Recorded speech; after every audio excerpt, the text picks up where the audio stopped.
Good evening, everyone. Thanks for joining us. I'm Jennifer Howe. And I'm Vince Wade. We'll have more on that story in a moment. But first, our top story tonight, a 2-month investigation by TV2 Eyewitness News has revealed the North Sharon Baptist Church child molesting case appears to be part of a pattern of such scandals among churches affiliated with a controversial fundamentalist leader. North Sharon Church, southwest of Ann Arbor, is closely tied to independent Baptist preacher Jack Hyles. Our investigation shows North Sharon is one of at least 7 Hyles-affiliated churches that have been rocked in the last 10 years by the shame of child molesting. The other churches are in San Diego, California, Petersburg, Virginia, Anniston, Alabama, Monroe, Louisiana, Beaumont, Texas, and Hyles' own church in Hammond, Indiana. Hyles dislikes reporters. He hasn't answered our written and telephone requests for an interview. He doesn't preach pedophilia, but his brand of Christianity is sexually repressive. Women are taught to be submissive, and children are severely punished if they don't obey the commands of these men of God. He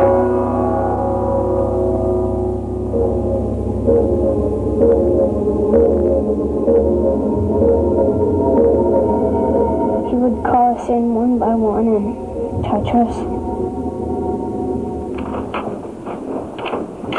He is Mark Foeller, a soul winner in the bus ministry of North Sharon Baptist Church, southwest of Ann Arbor. Foeller's been in jail since late last year on charges he molested young children who had been brought to the church aboard his bus. At a court hearing earlier this year, 10-year-old JJ told how Foeller took him and several other little boys on a church camping trip. JJ and another youngster testified Foeller led them in group masturbation sessions and later ordered them into his tent one at a time to be sodomized or perform oral sex. He would tell me to go out of the tent, and then he would call somebody else in. 9-year-old Mike testified about the pain of being sodomized by Foeller, the church bus driver. I told him it hurt and for him to quit. Did he? Yeah. When Foeller was arrested, detectives confiscated his Bible, which was autographed by controversial preacher Jack Hyles.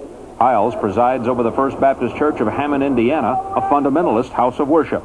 Hyles despises affiliated Baptists and other Christians who don't share his views.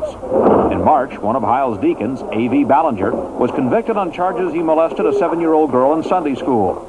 A lawsuit by the girl's family charges Hyles told the parents that Deacon Ballinger just likes little girls.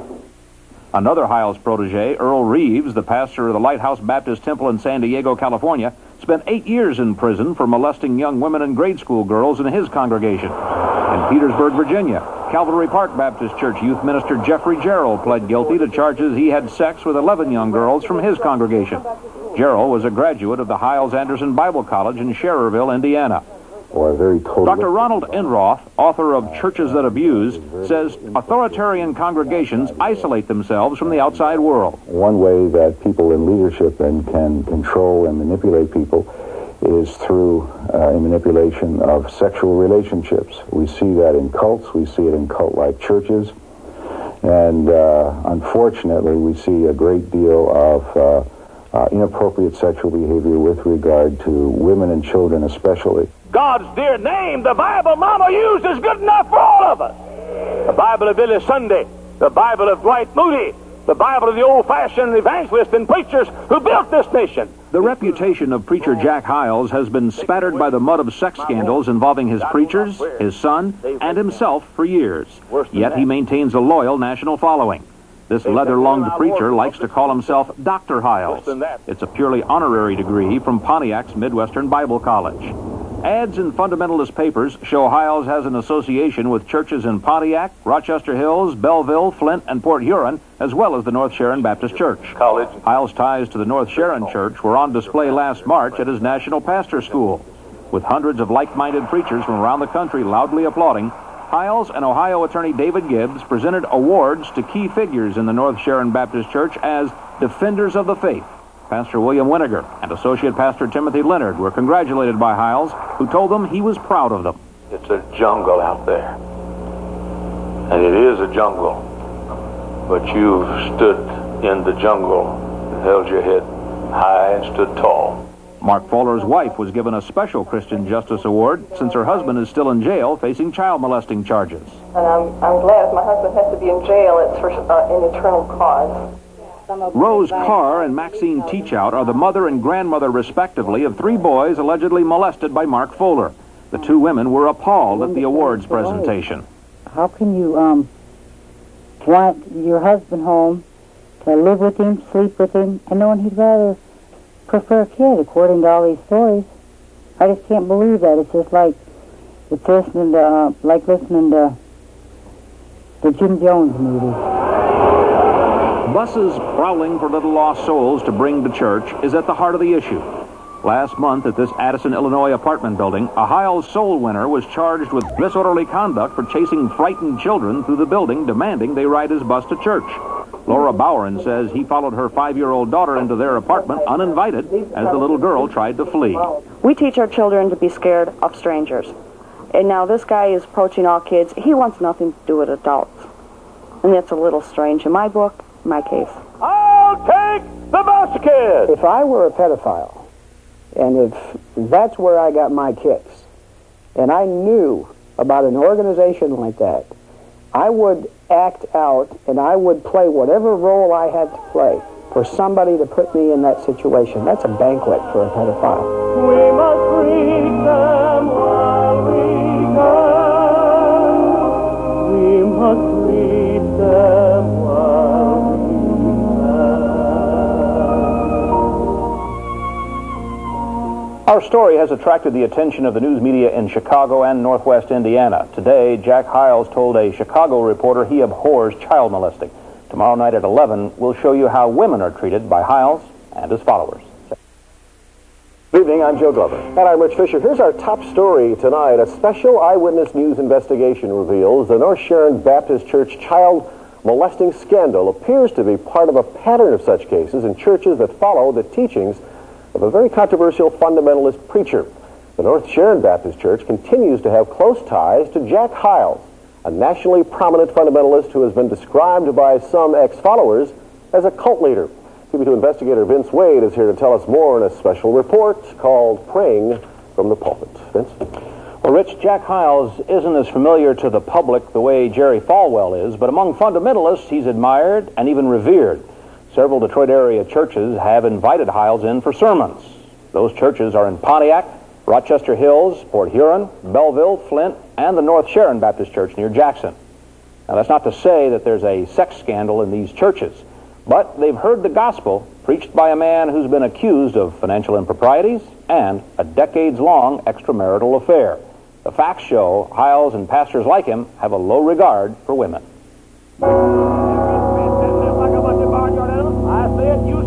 God made women the loveliest creatures on the face of the earth. Now tonight, Jack Hyles may think women are lovely creatures, but they aren't treated very well in his ministry, nor by pastors who subscribe to his views. Hyles presides over the First Baptist Church of Hammond, Indiana, just outside Chicago. Each year, he hosts a pastor's school for preachers from all over America. In 1981, he preached a sermon to his fellow pastors about how young girls' bodies were like the Holy Temple. He put a young girl named Arlene on display beside him as a visual aid for hundreds of other preachers as he thundered about the high priest entering the Holy Temple. This is a preacher who's used his pulpit to defend one of his deacons convicted of molesting a 7-year-old girl.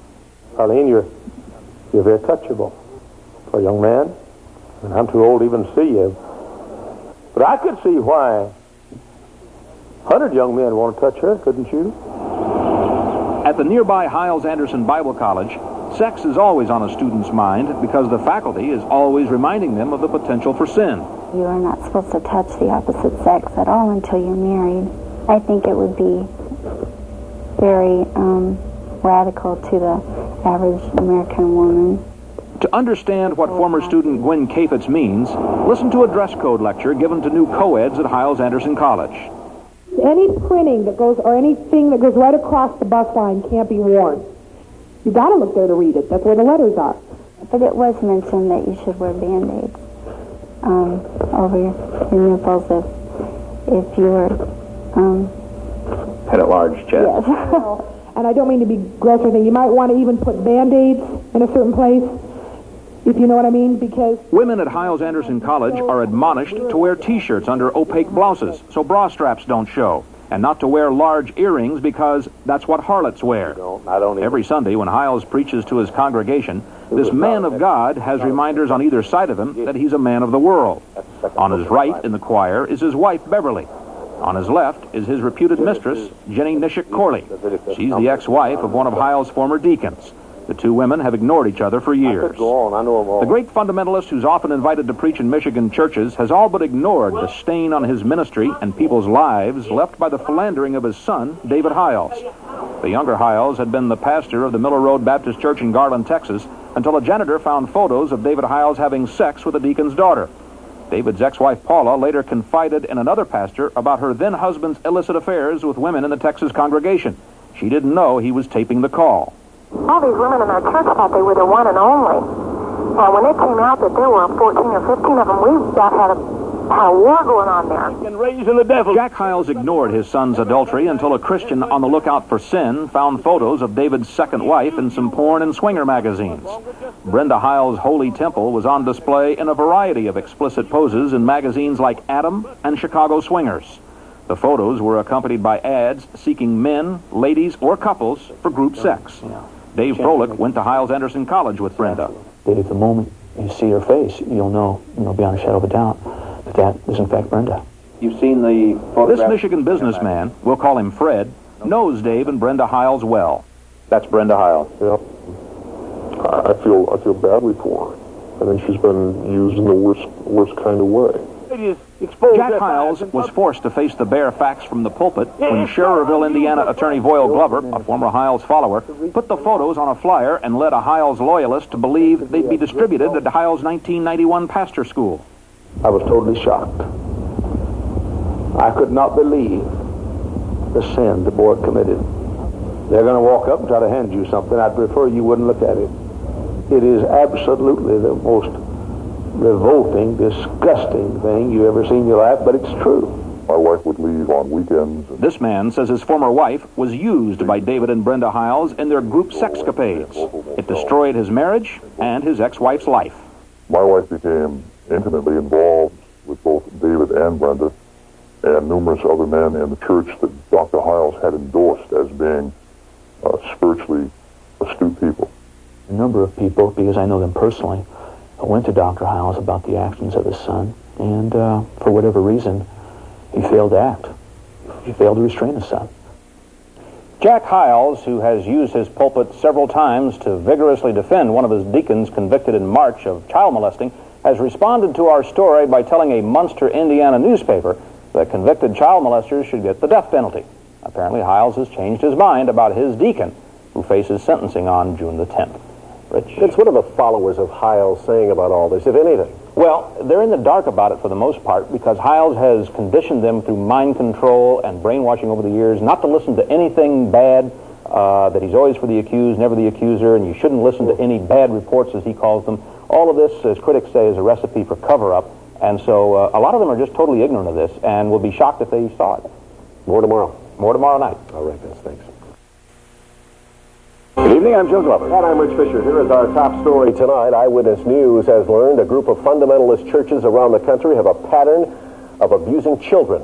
The abuse includes severe discipline. In one case, there was sadistic torture, and in another, it may have involved murder. As we've told you in a series of special reports this week exclusively on Eyewitness News, TV2 investigator Vince Wade has learned the alleged child molestings at Washtenaw County's North Sharon Baptist Church appear to be part of this pattern of abuse. Vince joining us now with another of his special reports on Praying from the Pulpit. Vince? Rich, the leadership of the North Sharon Baptist Church was educated at a Bible college in Schererville, Indiana, run by Jack Hyles, a hellfire and brimstone preacher well known in fundamentalist circles. Over the last few years, Hyles has been a source of scandal and controversy for fundamentalist believers. Hyles has one son, David, who had his own ministry until he was run out of two churches due to scandals involving wives in his congregations. As you will see, the son of the famous preacher man is a suspect in something far more serious than adultery.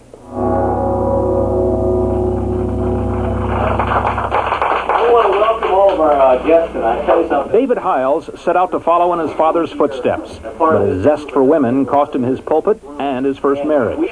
When David left a Texas church in disgrace, he and his girlfriend, Brenda Stevens, moved to Bolingbrook, Illinois, with her 2 children by her first marriage. It wasn't long before her youngest son, 17-month-old Brent Stevens, came to the attention of abuse investigators. In 1985, they found him with a broken leg plus 8 or 9 bones in various stages of healing. Paul Cialino was a homicide investigator for the Illinois Department of Children and Family Services. He and his team fought, unsuccessfully, to keep Brent away from David and Brenda.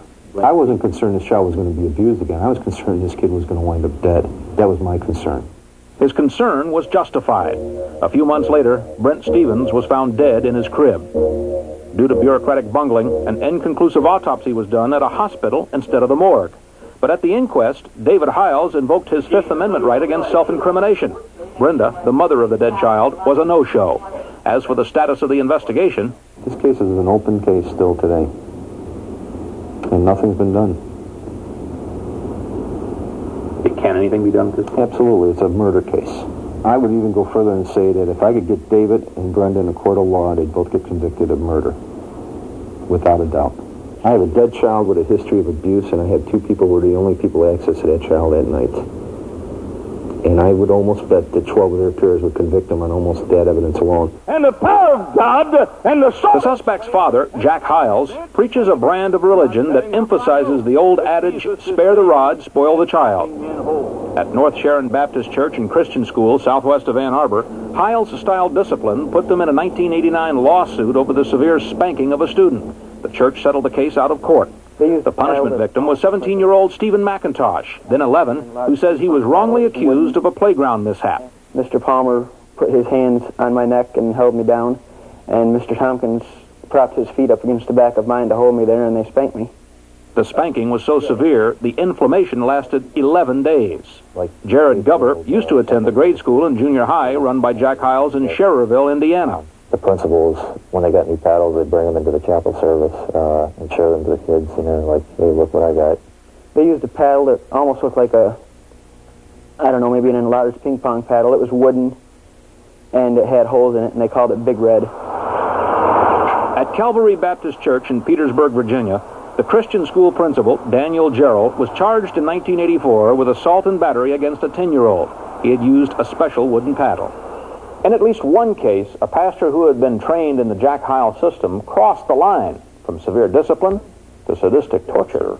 And she was crying. This woman fears for her life and the lives of her children at the hands of a former pastor in a city near the desert region of the United States. We've changed her name and the name of the child victim as well. Sharon says the pastor tormented a 10-year-old boy named Bobby. Bobby's divorced mom believed the pastor could teach him some discipline. One example of the pastor's discipline was the time he put a friend's pet boa constrictor in the church baptistry. When the church was dark, he made Bobby strip naked, then get into baptistry water. Then he pulled the ladders out, leaving the 10-year-old in the water with the giant snake. At this time, he realized he was trapped. He couldn't swim, he couldn't get out, and the ladders were pulled out, and he was in this baptistry with this snake. And left there while they stood laughing and howling about this for probably 15, 20 minutes. What was Bobby doing while he was in the water with the snake? He was frantic, trying to get out, screaming, begging, help me, help me. Sharon says she didn't see the incident, but she heard the pastor frequently laugh and brag about that and other acts of torment inflicted on Bobby. Sharon says Bobby was subjected to physical torture, too. Well, one time on a desert trip, Bobby had been naughty and somehow had gotten the pastor angry at him. And so, to punish him, he decided to put some hot peppers in his rectum. Another form of punishing Bobby was when he was naughty, that the pastor would take the glass insert that went on top of a coffee table that he had, and he would put Bobby's penis down on the table and then lay the glass on top of that and push down on it or something to punish Bobby. To exert pressure on the glass. Right. On this little boy's genitals. Right. Sharon's stories of the abuse of Bobby have been corroborated by a young man who knew the pastor and Bobby. The last time he saw Bobby was when Bobby was 17. Bobby was playing with a G.I. Joe doll. He thinks Bobby had lost his mind.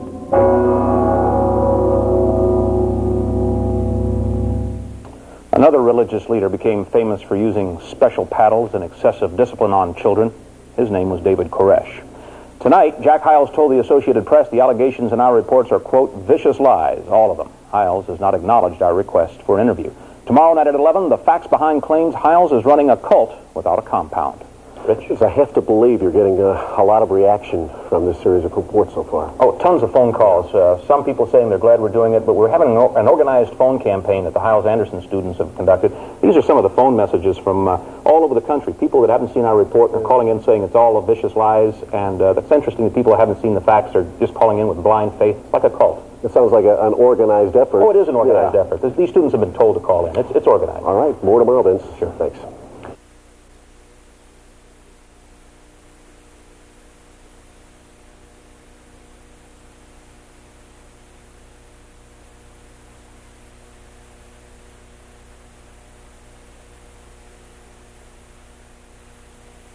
And still another major story tonight. A controversial fundamentalist preacher with ties to at least a half dozen Michigan churches may be the next David Koresh. That's the assessment of some of his ex-followers who claim independent Baptist pastor Jack Hyles engages in mind control and retaliation against those who question his teachings. TV2 investigator Vince Wade has spent 2 months researching Jack Hyles and his followers. He joins us now with his special report we're calling Praying from the Pulpit. Vince? Rich, Jack Hyles is closely associated with Washtenaw County's North Sharon Baptist Church, which is in the midst of a child molesting scandal. He recently presented so-called Justice Awards to the pastor and assistant pastor. Both men are graduates of his Bible college in Indiana. Throughout the country, including Michigan, there are ex-believers in Jack Hyles' brand of Christianity who say they fear the Indiana fundamentalist is running a cult without a compound.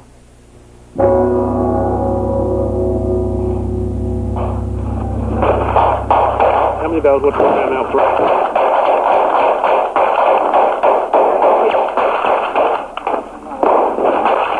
The deadly confrontation between federal agents and David Koresh's followers was the apocalypse for a group of paranoid, secretive fanatics who had armed themselves against the outside world.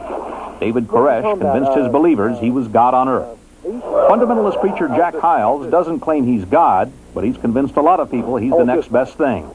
He once brandished a rifle while he was preaching, and he frequently warns his congregation about the enemies of his ministry, meaning anyone who questions what he says. Everything is all right. Last Monday I went to preach in Michigan. I wasn't in my room yet when the pastor told me that a threat had come on the phone that morning. I live that way. Did someone in Michigan threaten to kill Jack Hyles? If so, why? His devoted followers don't know and don't care. Hyles presides over the First Baptist Church of Hammond, Indiana. One of his deacons, A.V. Ballinger, was recently convicted of molesting a 7-year-old girl in Sunday school. At the trial, Hyles believer Wes Miller was a self-appointed cheerleader and scout for enemies. On a recent Sunday outside Hyles' church, Miller accused me of sneaking into the Ballinger trial. Yeah. You're in my way now. Okay. If you don't mind stepping out of the way. You have a nice day now. You excuse me, I'm sorry. Yeah, I bet you I apologize. Well, that was nice Christian behavior of yours. Well, the sign was just in the way, and I apologize very much. I appreciate your apology. That was really Christian of you. I would say it's very, what do you want to say, cultish is a word that comes to my mind immediately. It's very cultish. There are some cult-like tendencies at the church.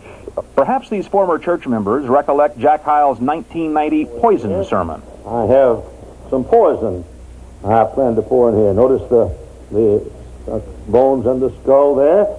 Now then, if I walked up tonight and I said to you, I've got something I want you to drink. In fact, Brother Colston, I'd like you don't mind to drink this? How you like that? He said, if you want me to, I'll drink it. That's what you call real loyalty. It has the ring of Jonestown to it. That was the mass suicide in Guyana in 1978 by followers of cult leader Jim Jones. Royal Glover is an attorney and former Hyles church member. He's written a book on Hyles called Fundamental Seduction. What they have done basically is what every cult does. They exchange the truth for whatever comes out of the mouth of the leader. that is a cult. That is not Christianity. Hyles tells traitors to crawl out of the church and into the city sewer. I've heard this so much. Brother Hyles, we're going to go back home. Well, go on back home. Don't clutter this place up with a bunch of yellow-bellied quitters. You can call it brainwashing. You can call it various forms of spiritual mind control. But it's very, very effective. To reject the pastor is, in essence, rejecting God. And they come to believe that. Jack Hyles has surrounded himself with a well-armed security force. Uniformed men with karate-type nightsticks and .357 Magnums patrol the house of God on the lookout for enemies. There has been a growing tendency in that church to become an armed camp. Bill Waddell, the chief of police of Griffith, Indiana, and a former member of Hyles' congregation, says he's seen men come to the church armed because they were inspired to protect Brother Hyles. Harry Kilgore is a former Hyles security guard who says he knows for a fact some radical Hyles followers have been buying guns. Yeah, there's fellows there that are stocking up. I mean, I've talked to some who say, yeah, we're stocking up on weapons. Why are they stocking up on weapons? Well, they think that the devil is taking over and that their only hope is to fight and protect that they love and live for. The place is an armed camp in many ways. Vic Nishik is a former deacon at Hyles Church. There are people in this church who would kill for Jack Hyles. That is correct. And I can testify to the fact that when I was under his mind control, I would have killed too if he told me to. We have an audio tape of one of Jack Hyles' loyal followers who preached that when he starts to pray, sometimes he gets mixed up and begins to pray to Hyles instead of God. You need more proof of the idolatry of Jack Hyles? Exhibit A might be this souvenir that was passed out at the 100th anniversary of First Baptist Church of Hammond. If you can't be Brother Jack, apparently the next best thing is to put on a false face. Tomorrow night at 11, we'll examine the money Jack Hyles received. It's hard to believe that he represents all fundamentalists. Well, he certainly doesn't, and that's an important point that we need to make in fairness to other people. He doesn't represent all fundamentalists, and he certainly doesn't represent all Christians. This is the Jack Hyles brand of fundamentalism. And again, more tomorrow. More tomorrow night at 11 on money. Okay, thanks. Timothy Leonard recently received the so-called Defender of the Faith Justice Award from a controversial fundamentalist preacher with a large following in Michigan. That preacher, Jack Hyles, has been accused of serious financial improprieties by some ex-followers who say he is a cult leader. Hyles, an independent Baptist pastor based in Hammond, Indiana, is regarded as a national leader for at least 6 churches in southeast Michigan, including the North Sharon Baptist Church, where Timothy Leonard is an associate pastor. TV2 investigator Vince Wade joins us with another special report called Praying from the Pulpit. Vince? Thank you, Rich. You may not have heard of him, but thousands of ultra-conservative fundamentalists know who Jack Hyles is. He preaches that old-style religion, yet he rakes in money in the modern tradition of a Robert Tilton or Jim and Tammy Baker.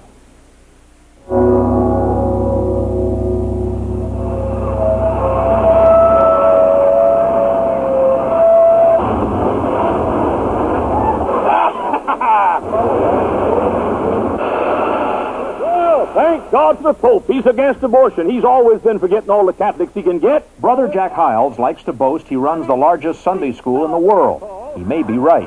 Before a cloud of scandal drifted over his First Baptist Church of Hammond, Indiana, Hyles bragged he had a membership of 100,000. The Hyles empire is formidable. In addition to his church, he runs Hyles-Anderson Bible College in Schererville, Indiana. Anderson is Russell Anderson, a wealthy Ypsilanti land developer.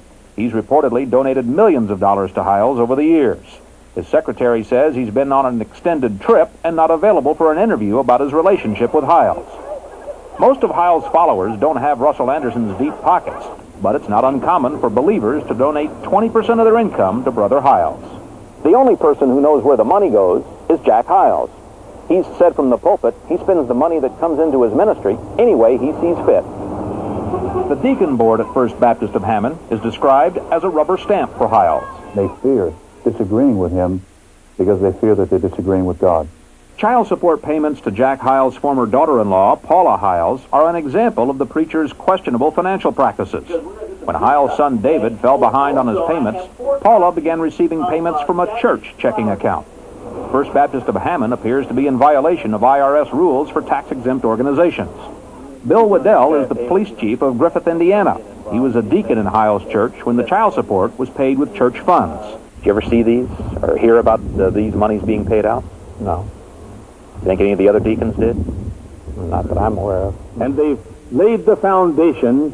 Hyles travels to cities all over America to preach and to accept offerings for his pulpit-pounding sermons. He advertises his appearances in fundamentalist newspapers. Hyles also sells video and audio tapes of his sermons. When you listen to them, you won't hear God or Jesus mentioned very often. Mostly, you hear Jack Hyles preaching about Jack Hyles. It all comes from Hyles' publications. No one seems to know if it's his private company or a church ministry. Well, I cannot understand why the IRS hasn't gotten him, because of the fact that it's under the canopy of the church and all this money comes to him. Jack Hyles doesn't live lavishly, unlike controversial televangelist Robert Tilton. For him, money is a way to buy loyalty. He gives gifts to make people loyal to him. Jenny Nishik Corley has received a lot of gifts from Hyles over the years, and she's intensely loyal to him. She's reputedly been Jack Hyles' mistress since 1969. Every Sunday, she sits on his left in the choir. Hyles' wife, Beverly, sits on the right. Jenny was the wife of Vic Nishik, who was a deacon in the church and used to be one of Hyles' close friends. I knew for many years that there was an immoral sexual relationship between them. Vic's home wasn't really his home. He was banished to the basement on Pastor Hyles' advice as a marriage counselor. In 1989, when the scandal surfaced publicly in a fundamentalist newspaper, here's what Hyles told the syndicated program A Current Affair. A fellow who would allow an outsider to send him to the basement would be a wimp. When Vic Nishik objected to living in the basement, Hyles paid for a dormer to be built over the garage. I would come home, I would find a new washer, dryer, a new furnace. He paid all the bills. Hyles denied the affair, sort of. I've had one woman in my life, John. One woman in my life. That's the mother of my children. That's not the same as denying outright that he's ever had sex with Jenny Nishik. Boyle Glover, an Indiana attorney and former member of Hyles' congregation, totaled the money and gifts Hyles has admitted giving or loaning to Jenny Nishik. He says his conservative estimate exceeds $100,000. Yeah, you don't give a woman you're not married to over $100,000 just because you're generous. I consider myself as having been under total mind control of a religious fanatic, yes. I believe in family. If I ever love a wife beside me, she don't know about my girlfriend or the man I met last night. Last night, Jack Hyles told his congregation he's organizing a national protest against TV2 on June 1st. He's calling on 400 like-minded preachers to come to Detroit, where he claims he will hold a press conference to answer questions about his ministry. 4 child molesting victims' rights groups have announced they intend to stage a counter-demonstration against Hyles and his followers. We've noted throughout these special reports that Jack Hyles has ignored our requests for an interview. Today, TV2 News Director Mort Meisner contacted Mr. Hyles, and he declined once again our invitation to respond to our story in an interview with me. We also asked Hyles to appear live on Straight Talk with Rich Fisher. Again, he declined. Hyles said, "I decline to be interviewed by your station. I don't trust your station. I will do interviews with other stations." News Director Meisner then thanked Jack Hyles and wished him the best of luck. Hyles told Meisner he wished Mort, quote, the poorest of luck. Tomorrow night, the story of private eyes and dirty tricks aimed at children who dared to say they've been molested by so-called men of God.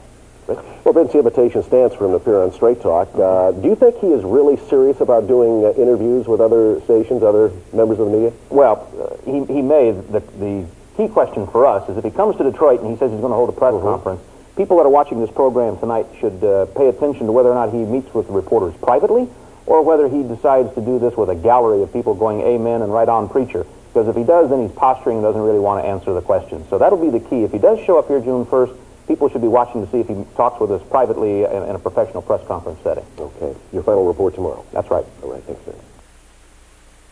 Eyewitness News has learned the families of the children allegedly molested in the North Sharon Baptist Church case are being shadowed and harassed by private detectives. Even one of the state police detectives investigating the case has reported attempts to keep him under surveillance. TV2 investigator Vince Wade has reported the North Sharon case is part of what appears to be a national string of molesting cases involving independent Baptist churches led by a controversial preacher. Vince joins us now with another special report called Praying from the Pulpit. Vince? Rich, the North Sharon Baptist Church and half a dozen other fundamentalist churches in southeast Michigan subscribe to the views of Hammond, Indiana preacher Jack Hyles. North Sharon is one of 7 Hyles doctrine churches around the country identified as having faced child molesting scandals. Hyles' own First Baptist Church of Hammond, Indiana is one of them. Last March, church deacon A.V. Ballinger was convicted on charges he molested a 7-year-old girl in Sunday school. Not only has Hyles defended Ballinger from the pulpit, he's said Christians shouldn't settle such matters in heathen courts. If we can judge the world someday, we can judge within ourselves. A.V. Ballinger should not be judged in the courts of Hammond. He should be judged by wise people in First Baptist Church of Hammond, if he's judged at all. Now tonight, for years, Jack Hyles has preached he's always for the accused, never for the accuser. Hyles says he won't listen to malicious gossip. His critics say it's a recipe for cover-up, which permits denial of scandals like child molesting. We're not supposed to go to court, in the Bible, black and white. Hyles and his followers have done more than defend their deacon. Hyles' son-in-law suggested in a sermon that on one occasion the 7-year-old victim came on to him. The little 7-year-old girl who supposedly accused A.V. Ballinger rode my bus route for a year. First time I met her, she jumped in my arms, affectionately hugged on me. I had to have the bus captain or co-captain pry her arms off of my neck. Most affectionate, loving, kissing, hugging girls I've ever met. The victim had been one of the so-called bus kids. So were the victims in the North Sharon Church case.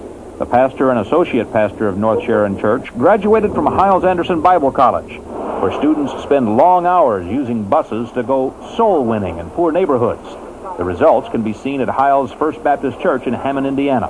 Every Sunday, the so-called bus kids are brought in by the thousands. Most of them are from poor neighborhoods.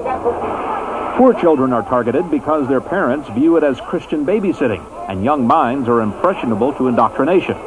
Hyles and his followers have never expressed concern for the little girl Deacon Ballinger molested. In fact, prosecutor Clarence Murray says his witnesses were harassed. Everything from phone calls to little notes left in the mailboxes.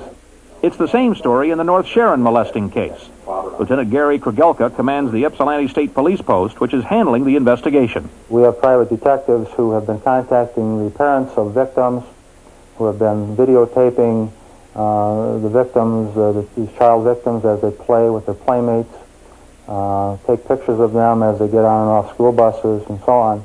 In one case, a victim had given us a complete statement as to what had occurred, and after being contacted, after the family was contacted by these detectives, the victim recanted his story. We've even had a situation where one of our own investigators has been tailed and under surveillance by these detectives, by these private investigators. Rose Carr, on the left, has 2 sons, ages 8 and 9, who were allegedly molested in the North Sharon case. Maxine Teachout, on the right, has a grandson who was 4 years old when he was allegedly molested by North Sharon bus minister Mark Foeller, who remains in jail awaiting trial. Last week, someone broke into Rose Carr's home and stole materials related to the case. And why do our children have to be photographed by private investigators hired by the church? Why do we have to worry about break-ins? Why do we have to worry about our families being hassled? And I can't believe them people. What the hell is the matter with them? Both women say no matter what happens to Mark Foeller, their children and grandchildren have been sentenced for life. And the only thing we can do is trust the words of a little bitty kid that leaves the courtroom after preliminary hearing and cries and crawls in Grandma's lap and said, "Why is the judge and the lawyers, why are all those people mad at me? What did I do wrong, Grandma? I didn't do anything wrong." And then he takes his mom's cigarette lighter and tries to light his clothes on fire. I want to get dead and be with the good people so Mark won't be mad at me anymore. But he's not mad at me, Grandma, because I didn't tell it all. No one knows how many other kids haven't told it all among the nearly 200 churches nationwide in which preacher Jack Hyles and his views of God and justice are held in high regard.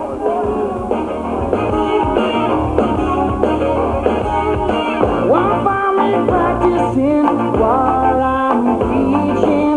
Won't find me making no sacrifice. But I can get you a pocket full of miracles. If you promise to be good.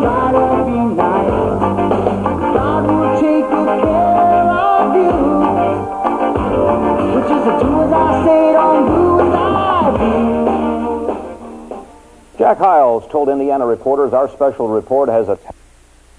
On Tuesday that the Hammond police are concerned that A.V. Ballinger, the Hyles deacon convicted of child molesting, has been passing out candy to children outside the church on Sunday morning.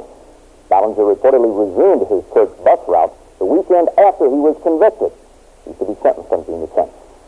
Yes, I think we should mention one more time that Hyles does not represent all fundamentalists. That's absolutely right. He doesn't represent all fundamentalists and all Christians. A good example is Miller Road Baptist Church in Garland, Texas, where his son damaged that church by having 14 or 15 affairs with women in the church. They've renounced Hyles and all of his teachings and have gone on their way and rebuilt themselves. So everybody doesn't follow Hyles. Right. We know the story is far from over. That's right. We're going to stay on it. I know you will. Thank you.